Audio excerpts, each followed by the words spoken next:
Hi, Nicole Goodkind with Barron's. Thank you for taking my question. Given the cumulative impact of high interest rates on the housing sector, I'm wondering how concerned you are that current rate levels are exacerbating housing affordability issues and potentially hindering household formation and wealth accumulation for a segment of the population?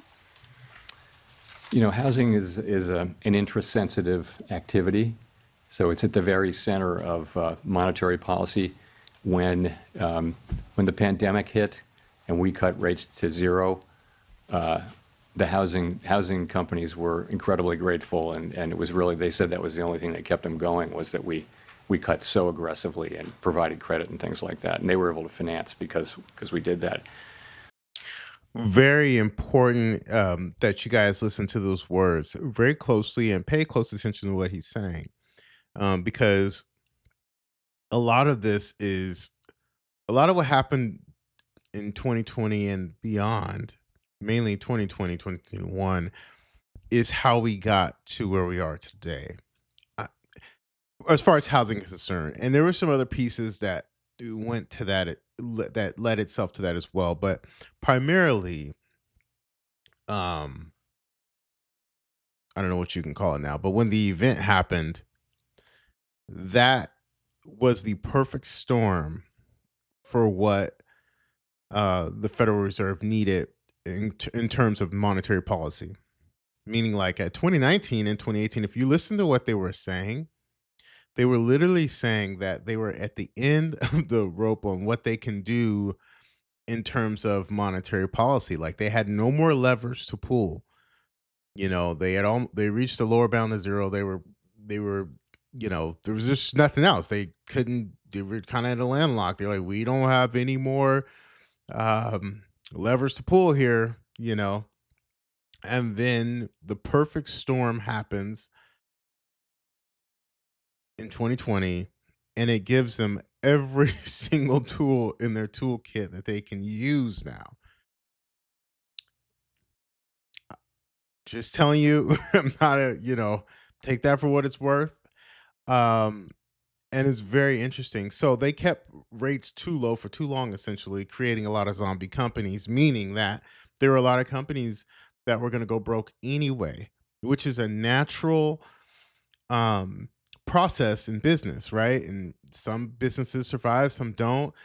Some change, some go extinct, some survive and thrive. And during that time, there were a lot of businesses that were already on the fringes of getting ready to. 2019, everyone was saying like there was going to be some type of hiccup or something like that. And there was a lot of companies that were just had bad models. Like, when we had some companies go extinct, like the Yellow Pages and, Kodak and all these companies, like they just were no longer viable companies. There were a lot of zombie companies in 2019. In 2020, gave them a lifeline and just kind of masked a big problem. We were already like ready to take a dip, and then the event happened, and that again gave the Federal Reserve their monetary levers to it can pull to manipulate, the economy. Well, now fast forward, now you're starting to see some of the ripple effects of that, and that's why I think they're being overly cautious, as they should be. Um, and that's what took them so long to get these rates down. However, now that they're starting to reduce their rates, in his speech here, he's talking specifically about housing, and that's how there's at the core of their, the core of their decision making or whatever. Folks, there is no easy fix here. It's just going to take time and lots of it, because 2020 was that unique event that just so much money got printed off for the housing in particular. How he's saying like, you know, it's at the core of their decision making, things like that. I don't know if there's a fix for this. The only thing that's going to fix it is building more inventory, and I just don't see it making sense, at least right now. Even if like you got to think about the cost of labor, material is pretty low right now, but even still, the labor costs have gone really high to build. And builders are just, if you look at it, builders are pulling back. The permit issuance is down. It's not as, I don't know. They're waiting on the sidelines, and they're catering to a luxury market, which is your luxuries, your big houses, right? Uh, and the luxury market is not your starter home. And what we need is a more supply of starter homes, and that natural people getting their first house, I should say, people graduating college, starting a family, getting their first starter home, 3 bedroom, 2 bath, 1,400 square feet, 2 car garage, etc., decent neighborhood. That first starter home, that cycle is broken and has been broken several years now because during 2020, a lot of people refinancing at some of the lowest interest rates I think we'll ever see, uh, ever. Some people have twos. I know people have, I got a three. And so what happens is you wouldn't trade that because you're beating inflation right now. And so you're going to hang on to that house or that property or whatever. Why would you give that up to trade a three for a six? It just, it doesn't make sense. So one or two things are happening. People are being forced landlords, or people are just staying put and not, or maybe you have more cash and you can just go get into finance something else. But I'm not seeing that as much as people just staying put, or if those people that absolutely have to move, they end up just renting out the home. So it's a very interesting thing. This is why I'm saying it's a great time to get into the business of real estate. For whatever reason, you have a lot of real estate agents who are dropping out, which is, this happens all the time. And people who aren't really serious about the business get into it thinking they're gonna make a quick buck or something like that, and not really understanding the business of real estate. So this is fascinating. Please don't forget to like and subscribe, comment, share. I appreciate you guys. Let's continue on.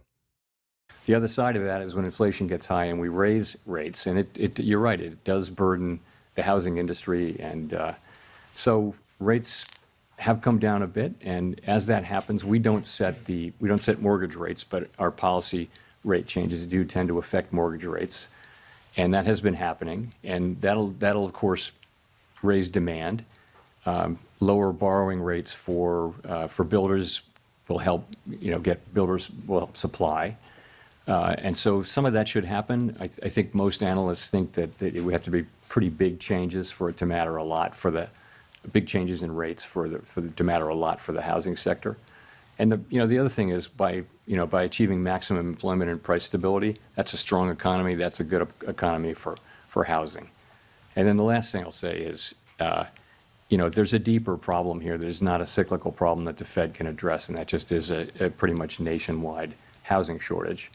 Or a lot of places in the country just don't have enough housing for people, and all of the areas around metropolitan areas like Washington, for example, are very built up, and so you're having to build farther and farther out, and so that's where it is. Interesting. And just a quick follow-up. During the last SEP, or the press conference following the last SEP, you seemed to indicate that policymakers lacked conviction about their projections, and I'm wondering if you still feel that way.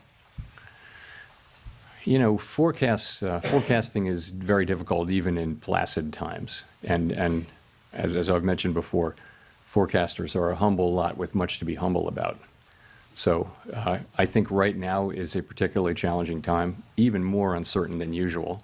And so I don't know any forecaster anywhere, really. Ask any of the forecasters whether they have great confidence in their forecast right now. I think they'll honestly say no. Yep, there you have it. Yeah, I don't see, I mean, 25% is great. I think it's a step in the right direction, obviously, but I just don't see how it necessarily is going to benefit. I don't, not benefit, but I don't see that's how it's going to solve the housing problem. It's going to give people, I think, a little bit of financial relief on debt and things of that nature, which is obviously great. But in terms of housing and real estate, I don't see how it's going to solve the inventory issue. We just have a lack of inventory. It's not building, and you know, um, I don't think builders have a real incentive. They're not making money building smaller homes. The money is in the bigger homes. The people who have all the money right now, it's like the 20%. 20% of the people are keeping the economy afloat. That's who they're going to cater to. That's just a good business move. You can't make money selling those starter homes, at least not right now. Back in 2018, or not 2018, geez, back in 2008, 2006, 7, 8, I remember those first time homes were building like crazy. So I don't know. Let me know what you guys think in the comments. Don't forget to like, comment, and subscribe. And we'll see you guys in the next one. Take care.